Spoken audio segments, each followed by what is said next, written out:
যদি কেউ ব্যক্তি মানে দিনে 5 বার ঈশ্বরের কাছে ঝোঁকেন, তো সেই ব্যক্তির মনে আমার মনে হয় না কোনো খারাপ জিনিস থাকবে, কিন্তু সেটাই সমস্ত নেগেটিভিটি দূর হয়ে যাবে, পজিটিভ এনার্জি হবে। তো অনেকেই আপনারা বলেছিলেন যে নোমান আলী খান এর ভিডিও দেখার জন্য বা ভিডিও আনার জন্য, তো আমরা প্রথমবারের জন্য শুনবো এনার কথা। তো নোমান আলী খানের বাংলা ভিডিও, বাংলা ডাবিং করা, আই থিঙ্ক ইংলিশে এটা ভিডিওটা বানিয়েছেন উনি। তো যারা নিয়মিত নামাজ পড়েন তাদের জন্য কিছু কথা, চলুন দেখা যাক এই ভিডিওটা। আমাদের জন্য এটা নতুন হবে, ফার্স্ট টাইমের জন্য আমরা দেখব। তো কি বলেছেন উনি সেটা শুনবো। হ্যাঁ চলো। আপনি নামাজ পড়ার কথা মাথায় রাখলেন, সাথে খেলাধুলার বিষয়টাও, সাথে সিনেমা দেখার কথাও, শপিং এ যাবেন এটাও মাথায় রাখলেন, কিন্তু সময় হলে কোনটা আপনি ছেড়ে দিলেন? নামাজটা। আপনি দাওয়াতের অনুষ্ঠানে গ্রহণ করলেন, কিন্তু সেই সময় মাগরিবের নামাজ পড়ে যাচ্ছে। আরে কি আসে যায়, সহজে বললে আপনি আপনার জীবনটাকে সাজিয়ে নিলেন, কিন্তু কোন বিষয়টি গুরুত্ব পেল না? সেই সালাত। আপনি এক্ষেত্রে উদাসীন। যখন আমরা বলি ফাওয়াইলুল লিল মুসাল্লিন, ভয়াবহ ধ্বংস তাদের উপর যারা নামাজ পড়ে, যে কোনো মানুষ যে নামাজ পড়ে তারা সতর্ক হয়ে যায়। যে কোনো ব্যক্তি যে নামাজ পড়ে সে চিন্তায় পড়ে যায়, এটা কি আমাকে বলা হচ্ছে? এই আয়াত প্রত্যেক মানুষ যারা নামাজ পড়ে আতঙ্কিত হওয়ার জন্য যথেষ্ট। আর আপনারা হয়তো জানেন না, ক্লাসিক্যাল সেন্সে যখন নামাজের কথা বলা হয় তখন সেটা শুধু মুসলিমদের নামাজকে বোঝায় না, এটা সকল প্রার্থনাকে বোঝায়। আর যদি মুসলিমও হয়, আল্লাহ বলছেন মুসাল্লিন, আল্লাহ বলছেন না আল কাফিরিন আল মুনাফিকিন, সেভাবে বলে সহজেই বোঝা যেত। আল্লাহ বলছেন মুসল্লিন।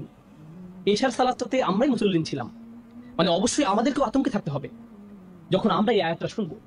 এবং আল্লাহ যেখানে থেমে গেছেন এই আয়াতে কন্টিনিউ না করে লিয়াদাব্বারু আয়াতিহি, যাতে তারা তার আয়াত নিয়ে ভাবনা চিন্তা করতে পারে। আমরা জানি এবং আমাদের শেখানো হয় যে এই আয়াতে আমরা থেমে যেতে পারবো না। নামাজে এই আয়াত তেলাওয়াত করলে আমাদের এটা পরবর্তী আয়াতের সাথে মিলিয়ে পড়ে যেতে হবে যাতে অর্থ পরিপূর্ণ হয়। কিন্তু এটাও সত্য যে আয়াতটি আল্লাহ এখানে শেষ করছেন এবং নিশ্চয়ই সেটাতে উপকারিতা আছে। আর সেটা হচ্ছে, ভালো করে ভেবে নাও এর পরের আয়াত আমাকে নিয়ে হতে পারে, কারণ আমিও মুসল্লি, আমিও তাদের একজন যারা নামাজ পড়ে। এবং এখানে তাফসীরের আলোচনা শুরু হয় এই আয়াতটি মুনাফিকদের নিয়ে আলোচনা করছে কিনা, যারা কপটতার জন্য পরিচিত। আল্লাহ আমাদেরকে এমন হওয়া থেকে রক্ষা করুন। আচ্ছা, প্রথম মূল সমস্যাটা যেটা হয় যখন আমরা এই আয়াতগুলো আলাদা আলাদা গ্রুপ বিবেচনা করি, সেটা হচ্ছে এই আয়াতগুলোর সাথে আগের আয়াতগুলোর কানেকশন।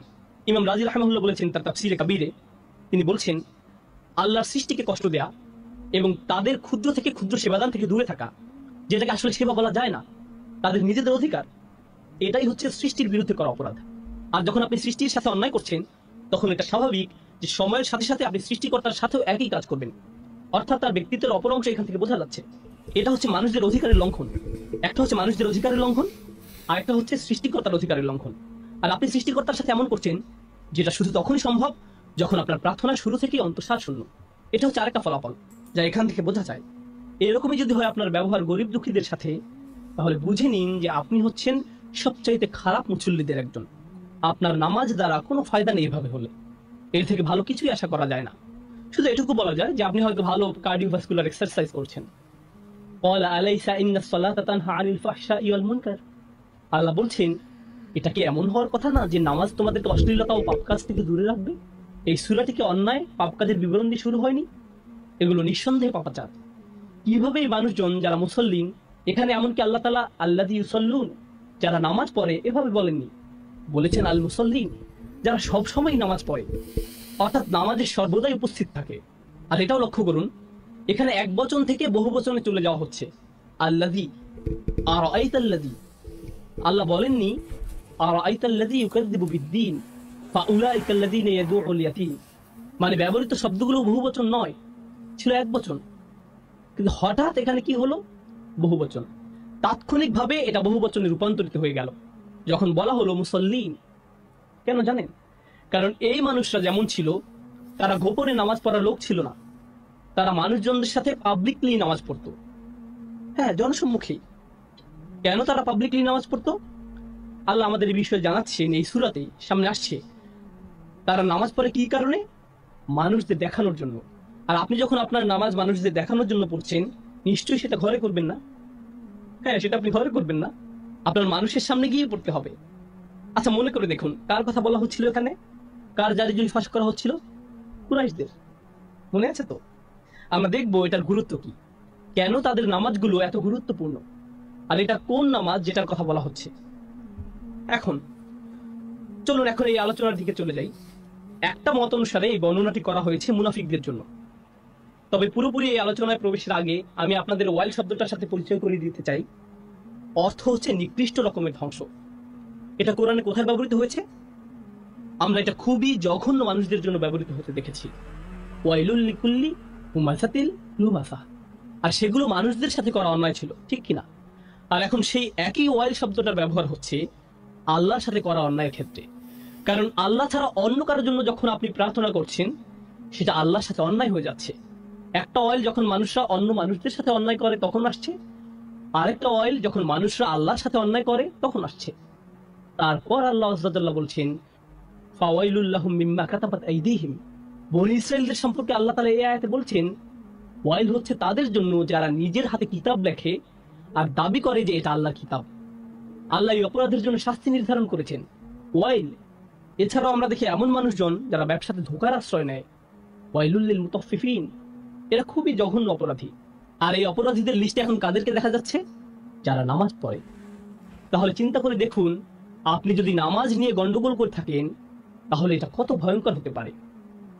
এই যে ভুলগুলো যেগুলো মানুষরা নামাজে করছে, এই অপরাধ যেগুলো নামাজে হচ্ছে, এটা অপরাধ হিসাবে এতটাই ভারী যে আল্লাহ এটাকে হুমাজাতিল লুমাজা, যারা নিজেরা কিতাব লেখে আল্লাহর নামে চালায়, ব্যবসায়ী যারা মানুষদের সাথে ধোঁকাবাজি করে, তাদের সাথে তুলনা করছেন। সুবহানাল্লাহ, এতটাই গভীর এই অপরাধ আল্লাহর কাছে। এই হচ্ছে এই আয়াতের অবস্থা অন্য আয়াতগুলোর পরিপ্রেক্ষিতে। তো দুইটা মত আমরা জানি এই সূরা সম্পর্কে। চলুন দুটো পয়েন্টই ভালো করে দেখে নেওয়া যাক। প্রথমটি বলছে এই আয়াত মুনাফিকদের সম্পর্কে নাজিল হয়েছে। এক্ষেত্রে আলেমদের মত হচ্ছে সূরার বাকি অংশ মাদানী, অর্থাৎ বাকিটুকু। কিন্তু অন্য মতের অনুসারীরা বলছেন, আমরা কিভাবে বুঝবো এটা বাকি অংশ একই গ্রুপের কথা বলছে? আমি আপনাদের একটু অতীত ইতিহাসে নিয়ে যেতে চাই। ইব্রাহিম আলাইহিস সালাম শহরে বসতি স্থাপনের পর বললেন, রব্বি ইন্নি আসকানতু মিন যুররিয়াতি বিওয়াদিন গায়রিন জি যারইন ইনদা বাইতিকাল মুহাররম। আমার রব, নিশ্চয়ই আমি আমার পরিবারকে এক অনুর্বর উপত্যকায় আপনার পবিত্র ঘরের সান্নিধ্যে রেখে এসেছি। বানালি ইয়াকিমুস সালাহ, আমার রব যাতে তারা সালাত কায়েম করতে পারে। তিনি দোয়া করলেন এই বলে যে ওনার সন্তানরা যেন সালাত প্রতিষ্ঠিত করে। প্রথম সন্তানকে ইসমাইল আলাইহিস সালাম। মিন যুররিয়াতি বলতে ইসমাইল আলাইহিস সালাম কি বোঝায়? এখানে আমরা কিছুটা বুঝতে পারলাম যে আল্লাহ আযza জাল্লা ইসমাইল আলাইহিস সালামের উপর সালাতকে আবশ্যক করেছিলেন। আমরা এই বিষয়ে আরো জানতে পারি যখন আল্লাহ আযza জাল্লা সূরা মারইয়ামের আয়াত উল্লেখ করেন, কানা ইয়ামুরু আহলাহু বিস-সালাহ। এখানে ইসমাইল আলাইহিস সালামের কথা উল্লেখ করে বলা হচ্ছে যে সে তার পরিবারকে নামাজের জন্য আদেশ করত। নামাজ কোথায় পড়তেন? কাবাতে। তো ইব্রাহিম আলাইহিস সালাম যখন সালাত প্রতিষ্ঠিত করলেন, আল্লাহ এটাকে তৎক্ষণাৎ পরিপূর্ণ করলেন ইসমাইল আলাইহিস সালাম দ্বারা সূরা মারইয়ামে। অর্থাৎ আল্লাহ ইব্রাহিমকে কোনোভাবে নামাজ শিক্ষা দিয়েছিলেন, যে শিক্ষা তিনি তার পরিবারকে দেন এবং তাদের এভাবে করতে বলেন, এবং সেটা এই প্রজন্ম থেকে প্রজন্ম ধরে দুনিয়াতে চলছিল। কিন্তু এটা দূষিত হতে শুরু করে। তারপরেও এই প্রার্থনাকে সালাতই বলা হতো। মূল সালাতটি ছিল শুধুমাত্র আল্লাহ তাআলার জন্য, সেটি হতো পুরোপুরি আন্তরিকতার সাথে। কিন্তু সেই একই সালাত যেটা তোমাদের দেয়া হলো সম্মানের সাথে, যা কিনা ছিল তোমাদের পিতা ইব্রাহিমের দোয়ারই ফসল, এবং তারপর তার অধীন ইসমাইল আলাইহিস সালাম, যিনি তার পরিবারকে সালাতের জন্য বললেন, তোমরা এই সালাতকে, এই চমৎকার ইবাদতটিকে এতই নোংরা বানিয়ে নিয়েছো যে তোমাদের প্রাপ্য এখন সর্বোচ্চ পর্যায়ে ধ্বংস ব্যতীত কিছুই হতে পারে না। এখন তারা এটা কিভাবে করেছিল? নামাজকে তারা এতটা দূষিত কিভাবে করে ফেললো? আল্লাহ আযza জাল্লা এটার ব্যাখ্যা করেছেন, আল্লাযীনা হুম আন সালাতিহিম সাহুন। সাহু আপনারা জানেন, সিজদা সাহু এই টার্মটি নিশ্চয়ই শুনেছেন আপনারা আগে। সাহু শব্দটি আরবিতে বোঝায় গুরুত্ব না দেওয়ার কারণে কোনো কিছুকে ভুলে যাওয়া। কিছু ভুলে যাওয়া কারণ আপনার কাছে সেটার গুরুত্ব কম, অন্য কোনো বিষয় আপনার মনের মধ্যে ছিল এবং আপনি কম গুরুত্ব প্রদানের কারণে সেটা ভুলে গেছেন, আপনি সেটাকে পাশ কাটিয়ে চলে গেছেন। এটাকে বলা হয় সাহু। সাহু বলতে এমনও বোঝায় আপনি নামাজ সুবিধা মতো পেয়ে গেলে পড়লেন, আর যদি না পান তাহলে পড়লেন না, তেমন সমস্যা নেই।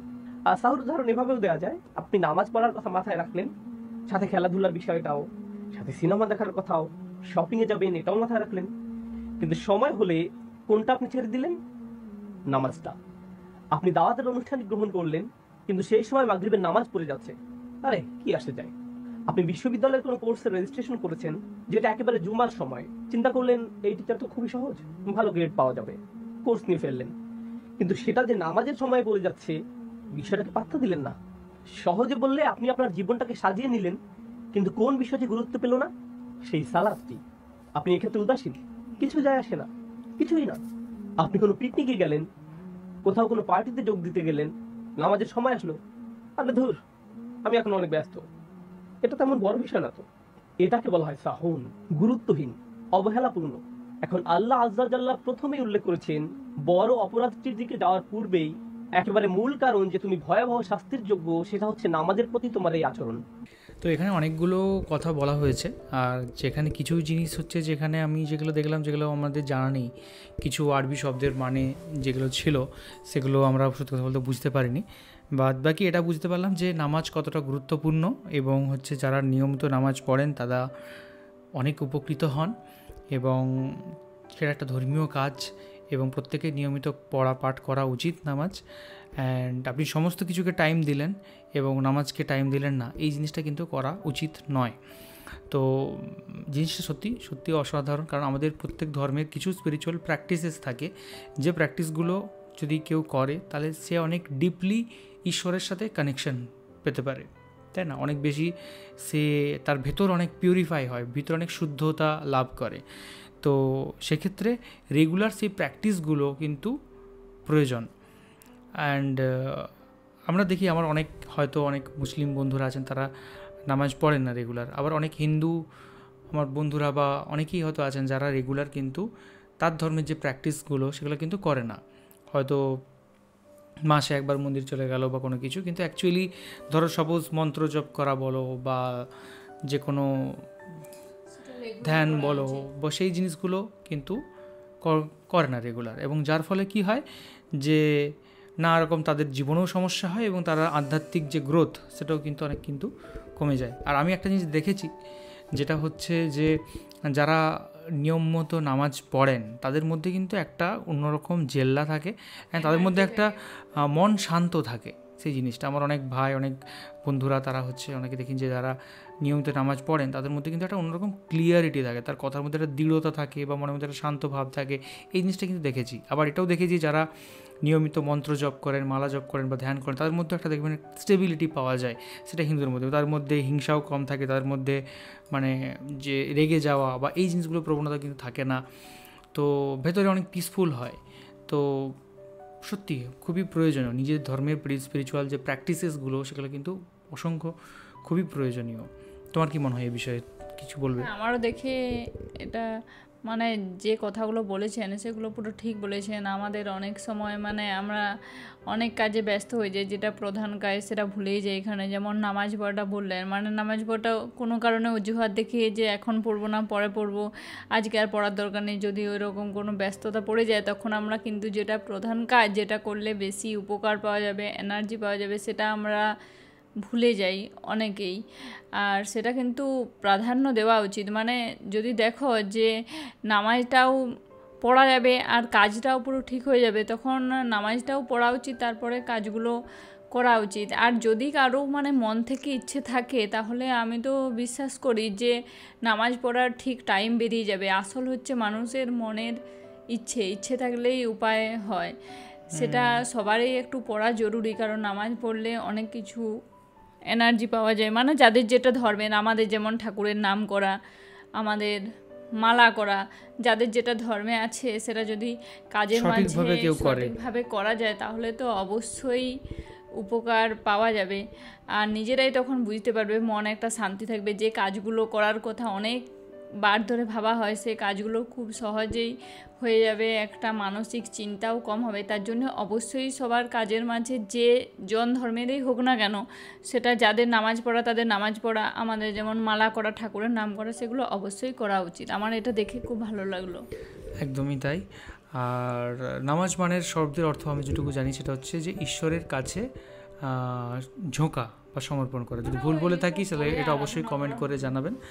আর যদি কেউ ব্যক্তি মানে দিনে 5 বার ঈশ্বরের কাছে ঝোঁকেন, তো সেই ব্যক্তির মনে আমার মনে হয় না কোনো খারাপ জিনিস থাকবে বা কোনো হৃদয়ে অন্যের প্রতি যে ভালোবাসা থাকবে না, এমন কিন্তু নয়। না, বরঞ্চ সেটাই সমস্ত নেগেটিভিটি দূর হয়ে যাবে, পজিটিভ এনার্জি হবে।